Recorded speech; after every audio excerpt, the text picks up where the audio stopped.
নমস্কার, শুভ সন্ধ্যা। সাহিত্য পথের ধারাবাহিক ছেলেদের রামায়ণের 7টি পর্ব ইতিমধ্যে আপনারা শুনেছেন। আপনাদের অভিমত আমাদের সমৃদ্ধ করেছে। 100 বছরেরও আগে কিশোর কিশোরীদের জন্য এই বইটি উপেন্দ্র কিশোর রায়চৌধুরী লিখেছিলেন।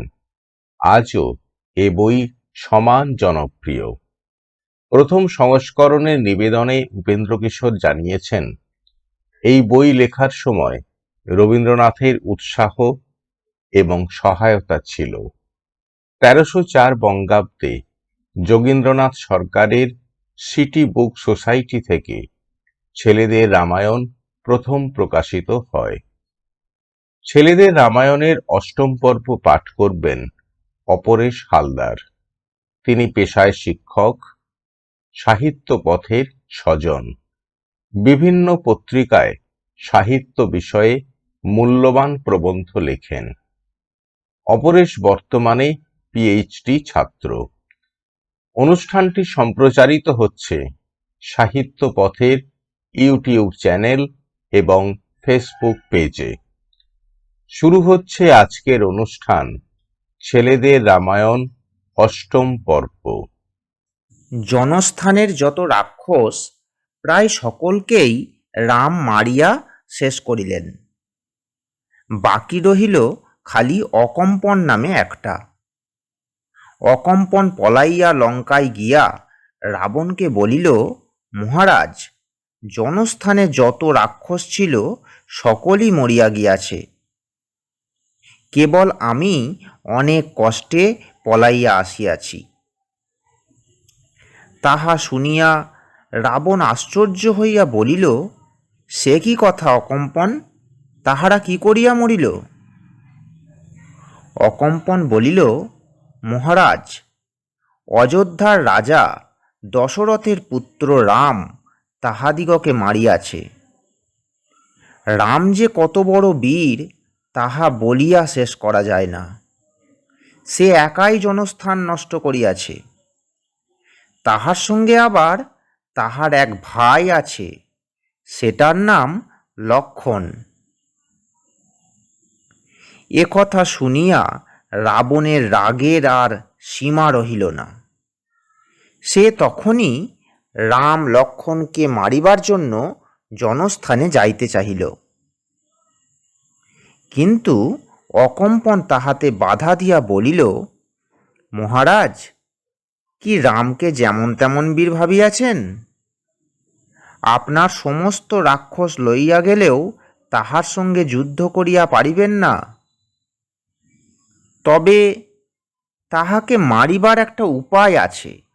রাম তাহার স্ত্রী সীতাকে আনিয়াছে। সীতা এতই সুন্দর যে তেমন আর কেহ দেখে নাই।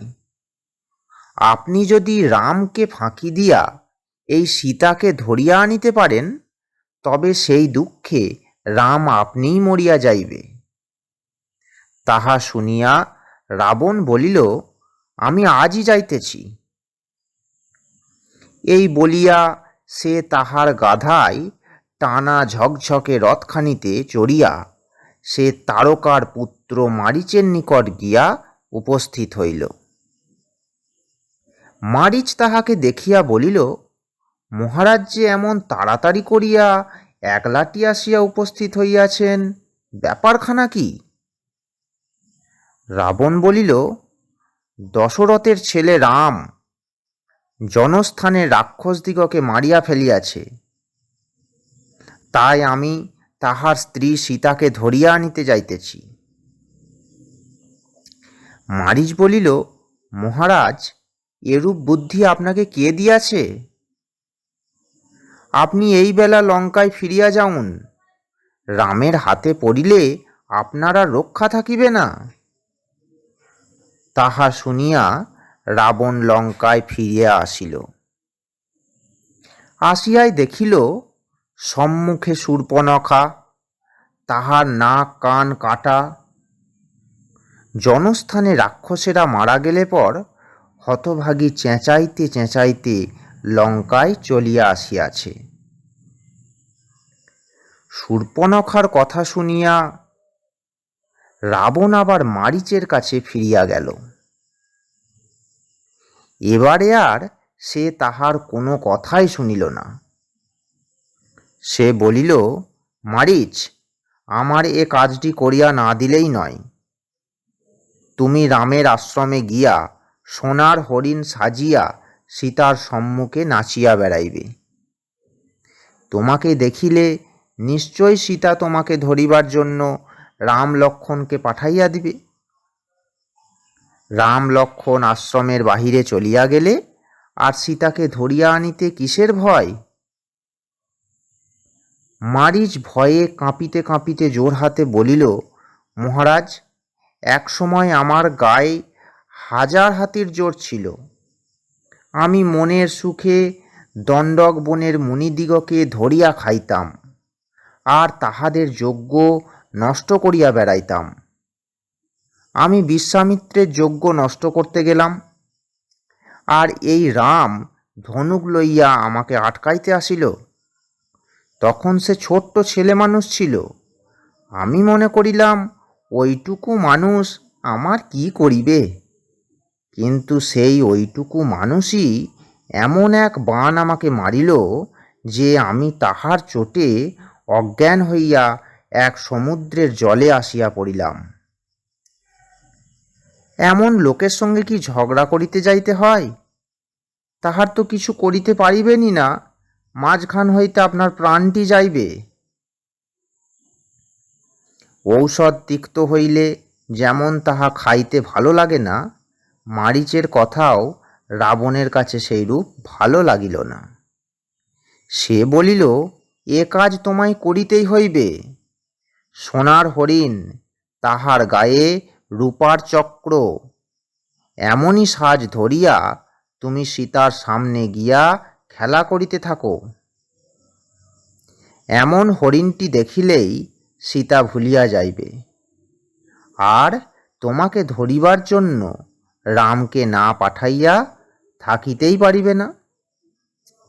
রাম তোমার পিছনে পিছনে অনেক দূর আসিলে পর তুমি রামের মতন গলায় চেঁচাইবে, হায় সীতা, হায় লক্ষ্মণ। সে শব্দ শুনিলে লক্ষ্মণ কি আর ঘরে বসিয়া থাকিতে পারিবে?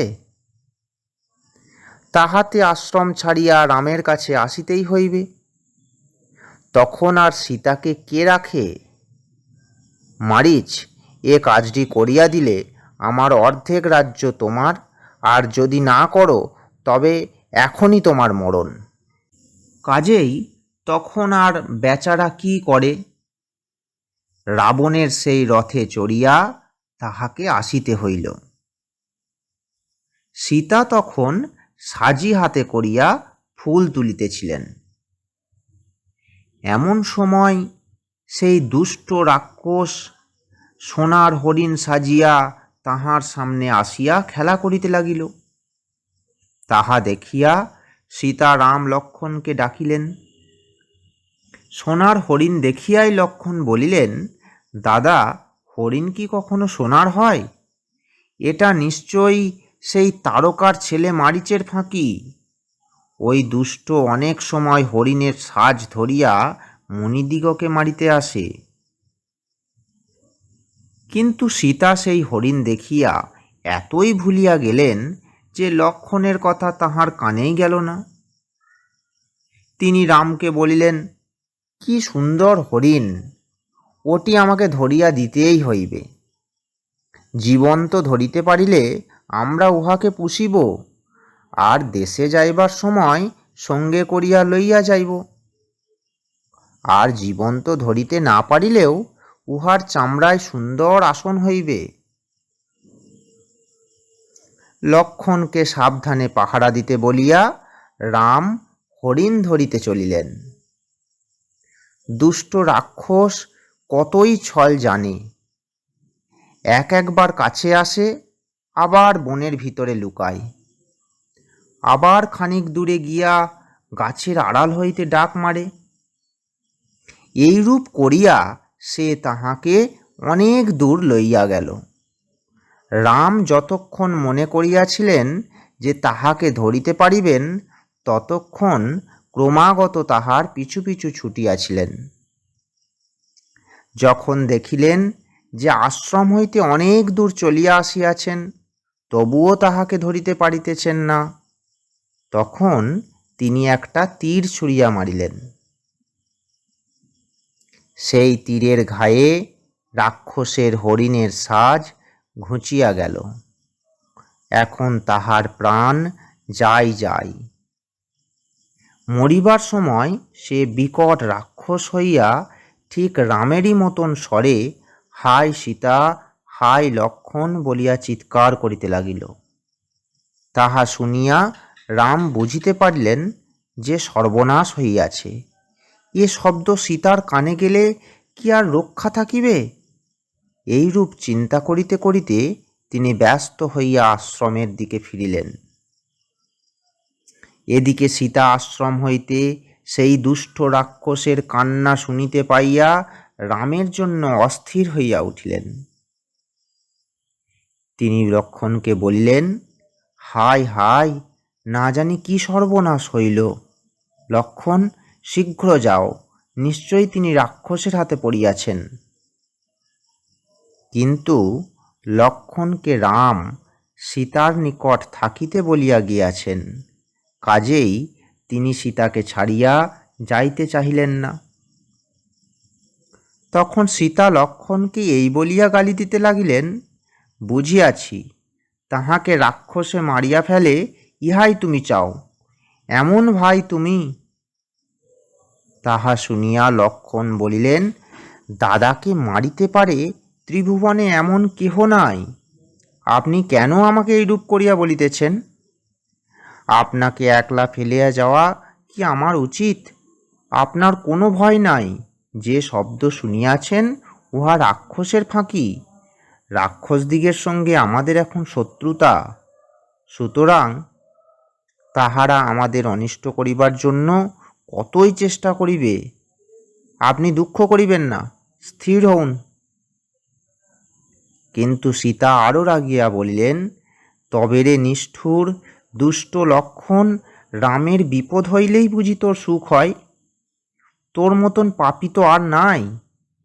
তোকে বুঝি ভরত পাঠাইয়াছে, না তুই নিজেই দুষ্ট বুদ্ধি আঁটিয়া রামের সঙ্গে আসিয়াছিস? এ কথা শুনিয়া লক্ষণের মনে যে কি কষ্ট হইল তাহা কি বলিব। তিনি বললেন, আপনাকে আমি মায়ের মতন ভক্তি করি, কিন্তু আপনি এমন শক্ত কথা আমাকে বলিতেছেন যে আমার তাহা কিছুতেই সহ্য হইতেছে না। যাহা হউক, এই আমি চলিলাম। বনের দেবতারা আপনাকে রক্ষা করুন। সাবধান হইয়া ঘরে বসিয়া থাকুন, যেন দাদার সঙ্গে ফিরিয়া আসিয়া আবার আপনাকে দেখিতে পাই। এই বলিয়া লক্ষণ সেখান হইতে চলিয়া গেলেন। যাইবার সময় বারবার ফিরিয়া তাকাইতে লাগিলেন, পাছে সীতার কোনো অনিষ্ট হয়। লক্ষণ চলিয়া যাওয়া মাত্রই সন্ন্যাসীর বেশে রাবণ সেখানে আসিয়া উপস্থিত হইল। হাতে ছাতা, লাঠি, মাথায় টিকি, পায়ে জুতা, কপালে লম্বা ফোঁটা, মুখে ঘন ঘন হরিনাম। দুষ্ট ক্রমে ঘরের দরজায় আসিয়া সীতার সহিত কথাবার্তা জুড়িয়া দিল। সীতা মনে করিলেন, বুঝি সে যথার্থই ব্রাহ্মণ সন্ন্যাসী। কাজেই তিনি তাহাকে নমস্কার করিয়া বসিবার জন্য কুশাসন আর পা ধুইবার জন্য জল আনিয়া দিলেন। তারপর তিনি হাত জোড় করিয়া বলিলেন, ঠাকুর, ফলমূল আনিয়া দিই। দয়া করিয়া কিছু আহার করুন। রাবণ এই রূপে সীতার সহিত কথাবার্তা আরম্ভ করিয়া শেষে বলিল, আমি লঙ্কার রাজা রাবণ। তুমি বনে থাকিয়া এই তপস্বীটার সঙ্গে মিছামিছি এ কষ্ট কেন করিতেছ? আমার সঙ্গে লঙ্কায় চলো, সেখানে তুমি যারপরনায় সুখে থাকিবে। এই কথা শুনিয়া সীতা ভয়ানক রাগের সহিত বলিলেন, বটে রে দুষ্ট, তোর এত বড় কথা! এর উচিত সাজা তুই এখনই পাইবি। তখন রাবণ সন্ন্যাসীর সাজ ফেলিয়া তাহার নিজের চেহারায় দাঁড়াইল। সে যে কি বিকট মূর্তি, তাহা কি বলিব। 10টা মাথা, 20টা হাত, 20টা চোখ, দেখিলেই ভয়ে প্রাণ উড়িয়া যায়। এই রূপ চেহারা করিয়া সে সীতাকে বলিল, তুমি বুঝি পাগল, তাই আমাকে চিনিতে পারিতেছ না? রামের মায়া ছাড়িয়া দাও, সেটা হতভাগা, তাহাকে ভালোবাসা কি তোমার উচিত? এই কথা বলিতে বলিতেই রাবণের রথ সেখানে আসিয়া উপস্থিত হইল। রাবণও সীতার চুল ধরিয়া তাহাকে সেই রথে নিয়া তুলিতে আর বিলম্ব করিল না। সীতা রামের নাম ধরিয়া চিৎকার করিয়া কতই কাঁদিলেন। তাহার শরীরে যেটুকু জোর ছিল তাহা লইয়াই প্রাণপণে ছুটিয়া পলাইবার জন্য কতই চেষ্টা করিলেন, কিন্তু সেই ভয়ানক রাক্ষসের সঙ্গে তিনি পারিবেন কেন? রথ তাহাকে লইয়া আকাশে উড়িয়া চলিল। সীতা পশুপক্ষীকে, বনদেবতাদিগকে, গোদাবরী নদীকে ডাকিয়া কাঁদিয়া বলিতে লাগিলেন, ওগো, তোমরা দয়া করিয়া রামকে সংবাদ দাও, তাহার সীতাকে দুষ্ট রাবণ চুরি করিয়া লইয়া যাইতেছে। সে সময়ে বুড়া জটায়ু গাছে বসিয়া ঘুমাইতেছিল।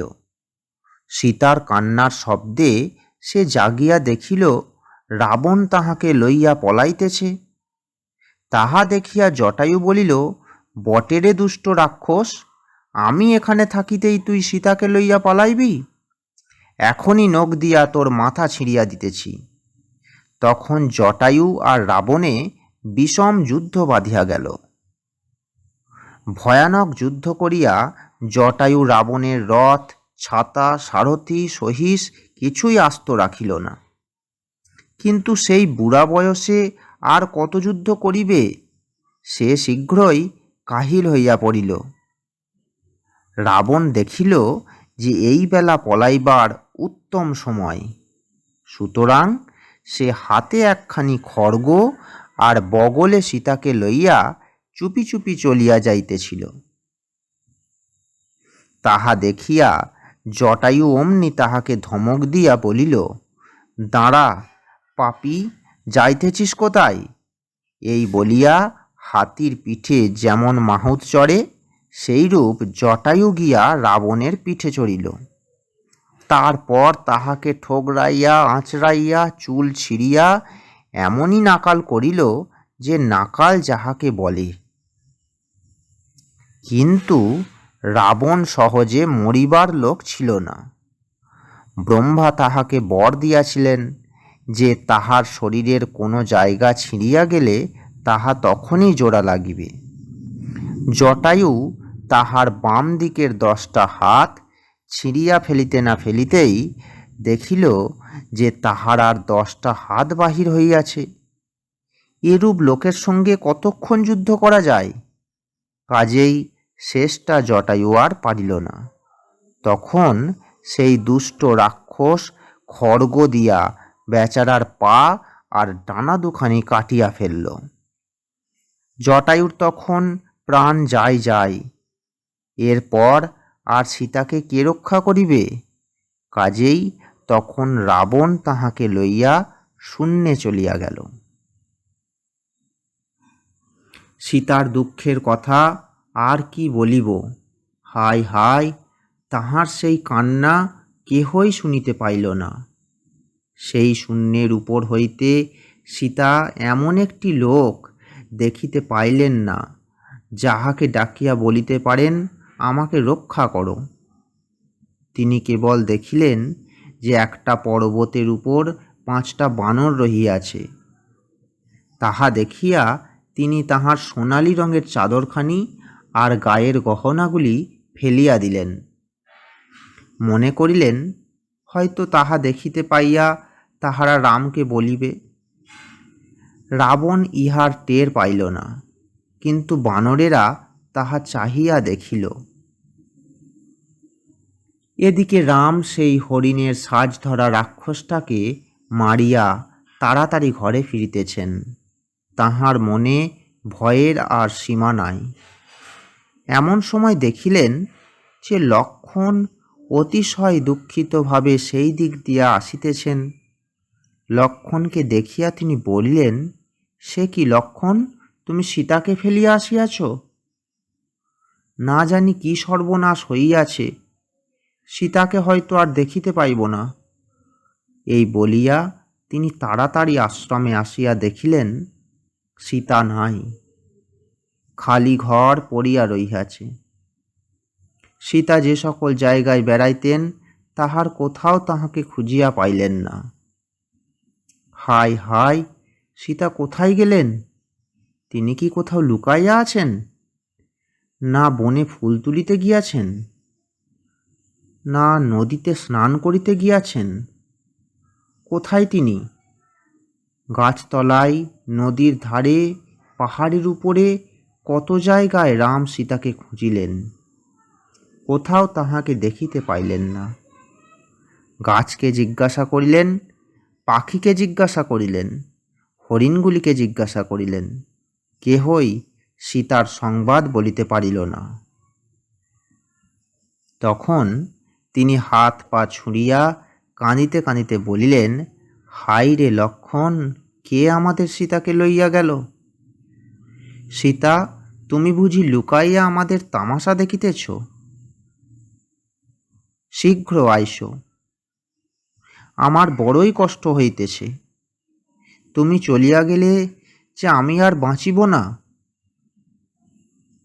লক্ষ্মণ তাহাকে বুঝাইয়া বলিলেন, দাদা, চলো আরও ভালো করিয়া খুঁজি, তাহা হইলে হয়তো তাহাকে পাইব। কিন্তু রাম তবুও সীতা সীতা বলিয়া কাঁদিতে লাগিলেন। রামও কাঁদেন, লক্ষ্মণও কাঁদেন, আর চারিদিকে সীতাকে খোঁজেন।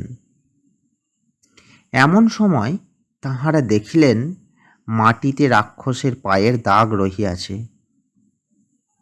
মাঝে মাঝে সীতারও পায়ের দাগ দেখিতে পাওয়া যায়। একটা ভাঙা রথ আর একটা ধনুক, বাণের টুকরাও সেখানে পড়িয়া আছে। এ সকল পায়ের চিহ্ন কাহার? এত বড় পা রাক্ষস ভিন্ন আর কাহার হইবে? নিশ্চয় সীতাকে রাক্ষসে লইয়া গিয়াছে, না হয় মারিয়া খাইয়াছে। এইরূপ ভাবিয়া রাম বলিলেন, আমার সীতাকে রাক্ষসে লইয়া গেল, আর দেবতারা বারণ করিলেন না? আজ যদি আমার সীতাকে তাহারা না আনিয়া দেন, তবে আমি সকল সৃষ্টি নষ্ট করিব। লক্ষ্মণ তখন তাহাকে বুঝাইয়া বলিলেন, দাদা, রাগ করিও না, চলো এখন ভাবিয়া দেখি এ কাজ কে করিয়াছে। সেই দুষ্টকে শাস্তি দিতেই হইবে। লক্ষ্মণের কথায় রাম একটু শান্ত হইলেন। তারপর তাহারা বনের ভিতর খুঁজিতে খুঁজিতে এক স্থানে দেখিতে পাইলেন জটায়ু রক্তমাখা শরীরে পড়িয়া আছে। তাহা দেখিয়া রাম বলিলেন, এই দুষ্টই সীতাকে খাইয়াছে। এটা পাখি নয়, নিশ্চয়ই রাক্ষস। ওই দেখো, উহার বুকে রক্ত লাগিয়া রহিয়াছে। এই বলিয়া রাম জটায়ুকে মারিতে গেলেন। তখন জটায়ু বলিল, বাবা, রাবণই আমাকে মারিয়া রাখিয়াছে, তুমি আর আমাকে মারিও না। সীতাকে লইয়া যাইতে দেখিয়া আমি তাহার সহিত অনেক যুদ্ধ করিলাম, কিন্তু দুষ্ট আমার পাখা কাটিয়া সীতাকে লইয়া গেল।